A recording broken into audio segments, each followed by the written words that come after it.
Jesus said, I am the good shepherd. A good shepherd lays down his life for the sheep. A hired man who is not a shepherd and whose sheep are not his own sees a wolf coming and leaves the sheep and runs away. And the wolf catches and scatters them. This is because he works for pay and has no concern for the sheep. I am the good shepherd, and I know mine, and mine know me. Just as the Father knows me, and I know the Father, and I will lay down my life for the sheep. I have other sheep that do not belong to this fold. These also I must lead, and they will hear my voice. And there will be one flock, one shepherd. This is why the Father loves me, because I laid down my life in order to take it up again. No one takes it from me, but I lay it down on my own. I have power to lay it down and power to take it up again. This command I have received from my Father. The gospel of the Lord.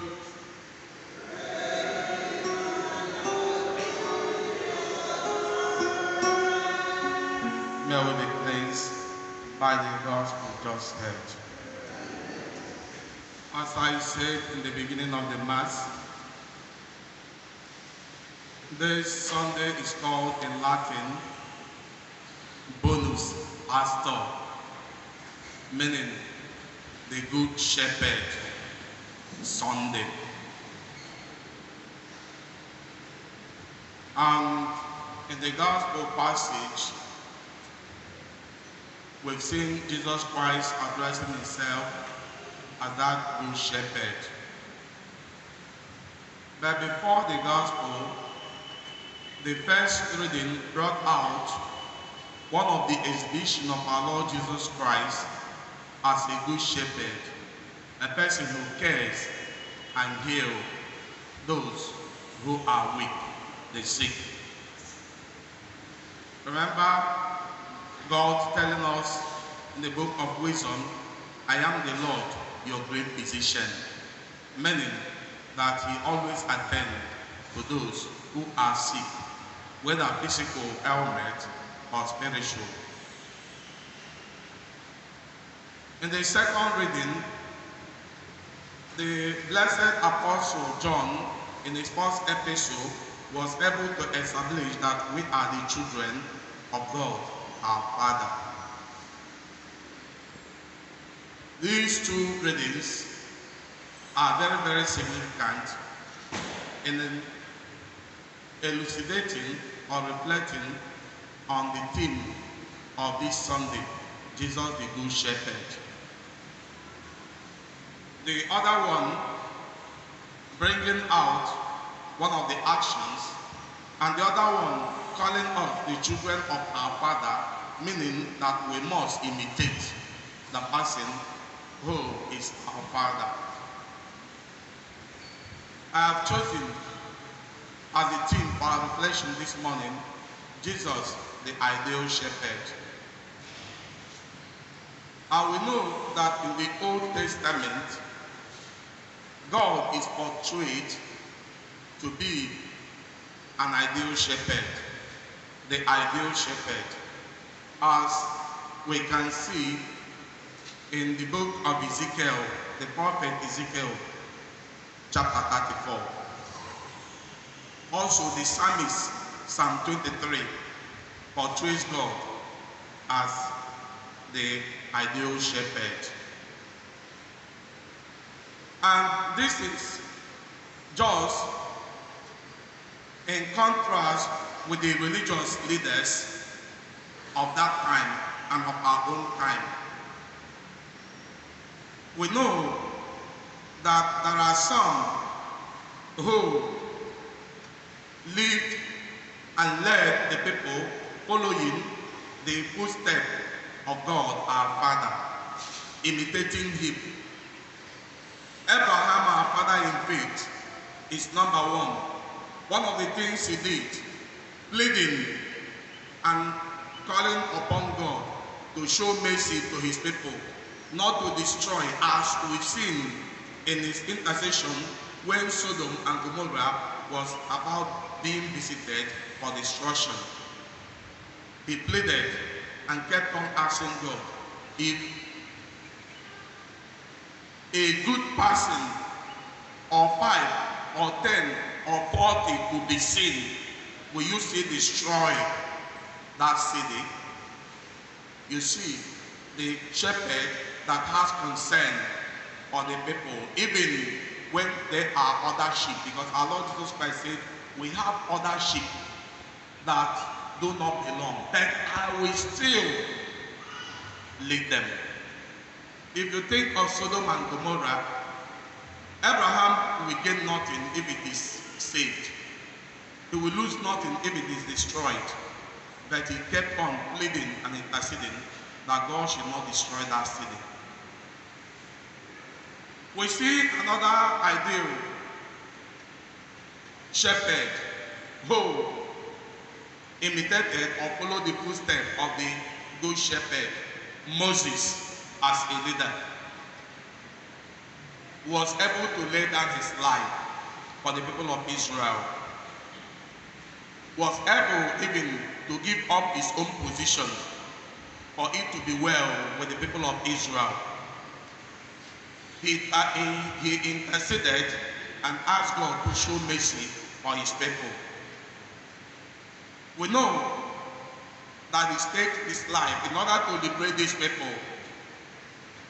He would have been killed by Pharaoh and his guide before he went to exile. For trying to save his brother who was being molested by one of the Egyptians. As if that were not enough, he was sent to Pharaoh, requesting that Pharaoh should allow the people go. We know what it means, but he braved it, moving to Pharaoh, and succeeded in bringing the people out of Egypt. The people almost rejected him. They fought him. They conspired against him. They murmured. But what touches me is even when the people abandoned God who rescued them, God was about wiping them away from the surface of the earth. And Moses stood in between, telling God, instead of doing this, strike my name out of the book of life. A person who is selfless, a person who has laid down his life, who has given up for the well-being of the sheep. We have another person, David, in the Old Testament, another good shepherd, who challenged the great soldier of the Philistine and was able to wipe away the shame of the people of Israel in the face of the Philistine. Not only that, he waged war with many nations in order to protect the pride of the people of God. And even when he heard, and God sent angel to punish the people for the sin, it came to a point he started pleading, how can you wipe away all these people? I am the person who sinned. Punish me and allow these people go. A good shepherd. So in the New Testament, the idea and image of God as the good shepherd, we can say, is realized in our Lord Jesus Christ.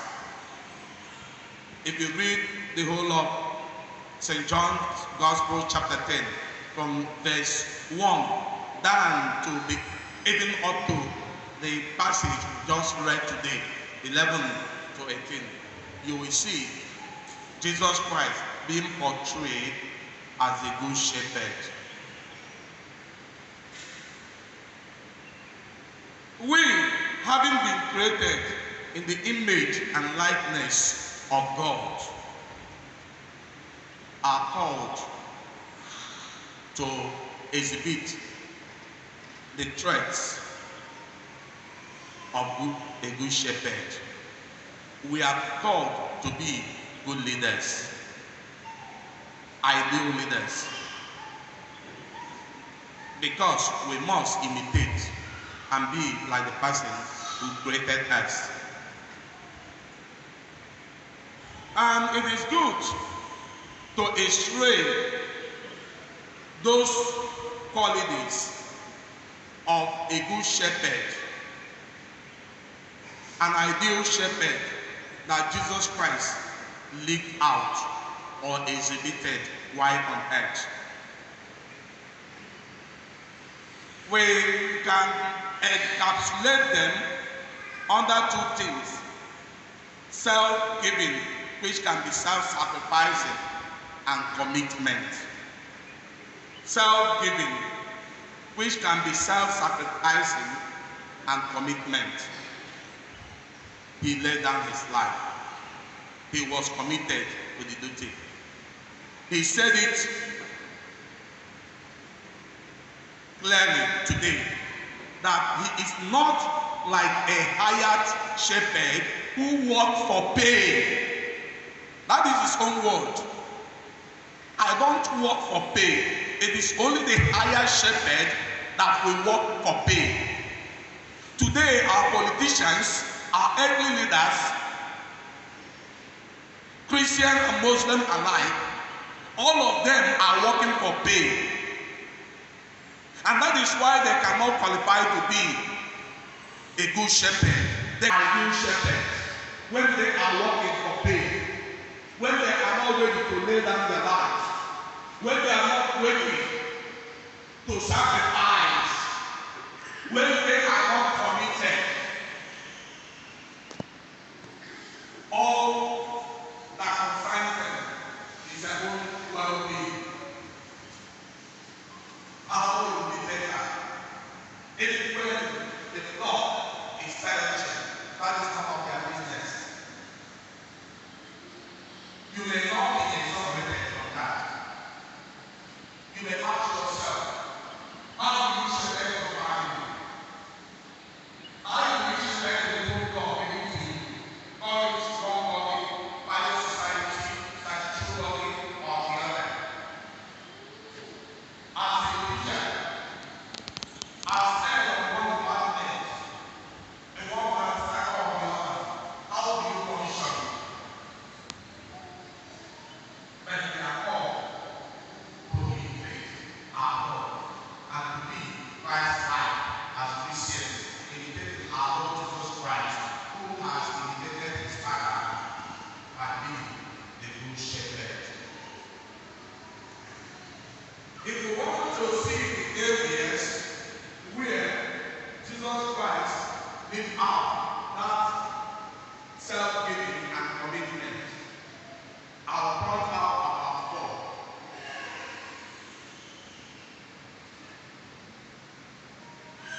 The first time in John 11 it says, I laid down my life. And he was not forced to lay down his life. Because he said, on his own, out of his own volition, he laid down his life. And he is free to take life again. So he was not forced. He did that willingly. Laid down his life. He said that things and higher shepherd cannot withstand persecution when it comes in order to protect the flock. They will all run away. But the good shepherd rather wish to die than to allow the flock to be harmed.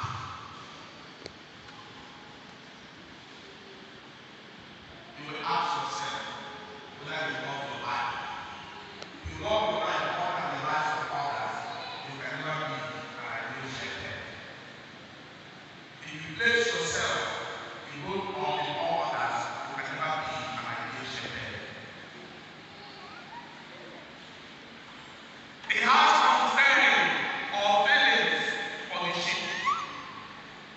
They're very sensitive to their needs. Mark chapter 6, verse 4. When he saw them, they were like sheep without shepherd, and he felt it and attended to them. How sensitive.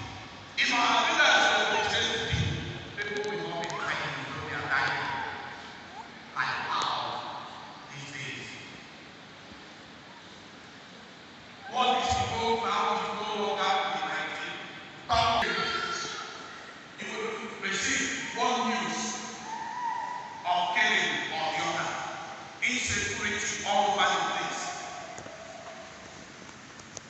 And people are thinking of the bad security outfit, and you think that they want to protect that for your own benefit.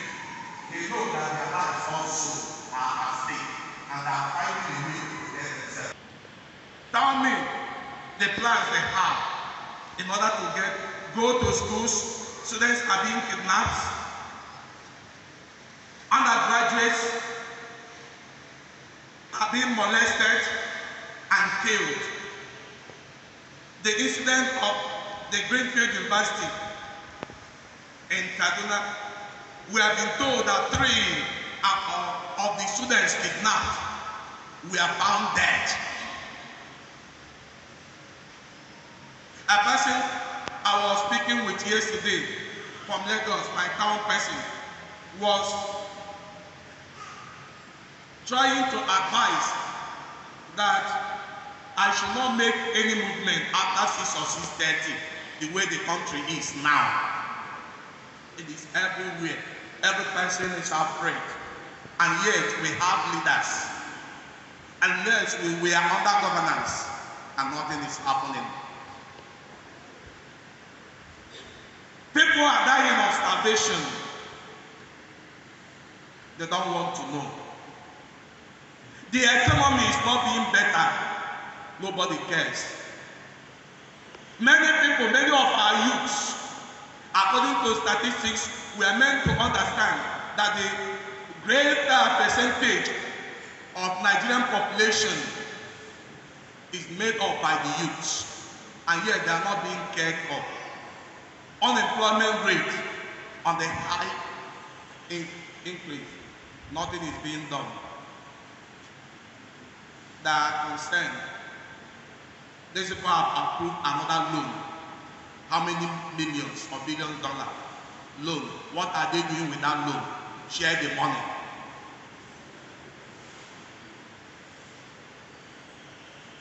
You may say, how does this concern you? But it begins. If you cannot be a good shepherd in your family, if you cannot lead the little group given to you, one day you may have the opportunity of leading a larger group. Can you give what you have not? And that is why, even as we are pointing accusative finger on them, know ye that the rest are pointing towards us, because in our own little way, we are not doing what we're supposed to do. The good shepherd, our Lord Jesus Christ, goes for the lost sheep. And when they return, shows mercy and forgiveness. You ask yourself, what effort do you make or have you made to reach out to our fallen brethren? In your family, those who are straying, what effort have you made or are you making to make sure that you bring that person back? Your prayer will be, yes, I've been saying it, that this person is not a good person. You have seen it. This is it. No effort to advise that person. No effort to bring that person. And even when such a person is brought back, as is written in Luke chapter 15, you will be like that brother of peace that will not be happy with your father, that he accepts back your lost brother. You know, in the book of Philippians, we are advised to put on the same heart, to wear the heart of Jesus. And the heart of Jesus is that heart that wouldn't want any person to perish. They continue praying and interceding. How many times have you prayed for sinners and those who are falling apart or those who have strayed? How many times have you prayed for notorious ones? I know in the reparatory prayer of the Sacred Heart that they have room praying for those hardened and notorious sinners. And we, as Christians and as good shepherd, we should borrow live from them.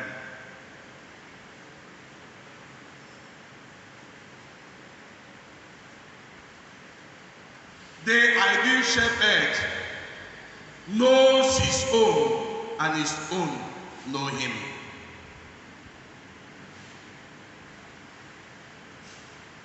Whenever I remember one of the stanzas of This Is My Body, where he said, "Hear my people, hear me calling, for I know you all by name." That is what it means to be a good shepherd, knowing your own people. When I was in Bigga during my seminary formation, we had one priest called Reverend Father Cyprian Obaka from Umunya. When he was the Dean of Student Affairs, he knows every seminarian by name. And he has a way of identifying. When he sees you, he calls you by name. Our Archbishop is doing it today because I know that our Archbishop knows almost all the priests. We are 500 and something in number. But the Archbishop will see you and call you by name.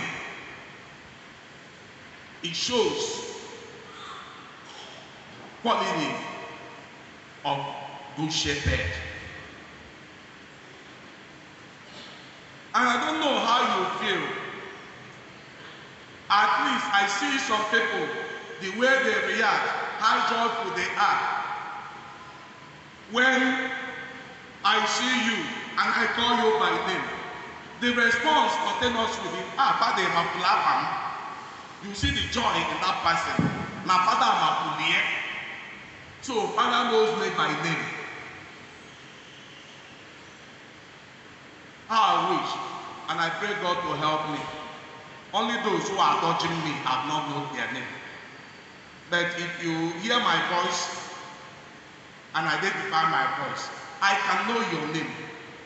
But when you are running away, how can I know your name? When you don't want Father to know you. Because you don't want to be committed or to be involved. How can I know you? So the same, try as much as possible. If you are a teacher, know every person in your class by name. If you are a leader, know every person in your group by name. Take time to know them. Take time to identify them. Take time to know what they are passing through. And that will make you an ideal shepherd. If we continue, I said I will pick only but 4 aspects of the life of our Lord Jesus Christ that qualifies him to be an ideal shepherd. We have many other instances. When you talk of interceding, pleading for his people, Father, forgive them, for they know not what they are doing. On this day, I promise you, you shall be with me in paradise. The concern for the sick, those who are heartbroken. Little child, I said, get up. I'm the only child of the widow of Nain. He raised in order to keep the mother happy, and many other things our Lord Jesus Christ did. The area I want to point out, everything in our society today is money. Everything in our society today is money, no sacrifice. You ask a person to go to this place, he will tell you time is money. The time I will use in doing this and having my pay is what I will use. Then what will you pay me? What will be my reward? You are stranded, or your car breaks down and you ask people to help you push it out of the main road. How much will you pay? You call a person. Now we are in the year of election. Many people have planned and strategized how they will run away on the day of election because they wouldn't like to be part of it. Run away and I will bring it through to you. Many people will be planning, just hear the date fixed for election. That day they will either be sick, and when you are sick, you will remain sick forever for telling God that you are sick when he has given you a good health. Or they will have one excuse or the other that will take them out so that they will not be identified or located and be nominated and elected to work for God, to serve the people of God. So we'll be thinking, if I should do this, my business will be suffering. My career will be suffering. Go and read 1 Peter chapter 5. Just like Jesus Christ said, I don't work for pay. The same St. Peter advised us. Do whatever thing you are doing, not because of sordid money, but because you are called to do that. Because you see it as a vocation. Because you see it as an avenue to serve your God and to better the society. Use this Sunday of the Good Shepherd to reflect on how you've been dodging responsibilities or positions in the church and in the society because of your selfishness and not wanting to be self-sacrificing or self-giving.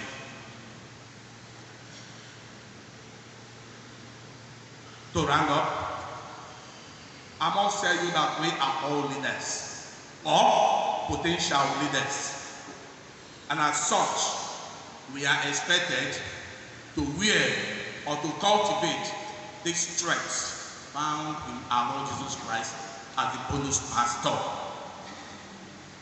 If we can embrace and accept to work for God as good leaders, the world and our lives will be better if we lead as our Lord Jesus Christ led. The world is not better today because those who have the quality of good leaders have refused to come out and lead the people and better the world. May God grant us many, many good shepherds, so that the world will be what He has planned it to be. In the name of the Father, and of the Son, and of the Holy Spirit.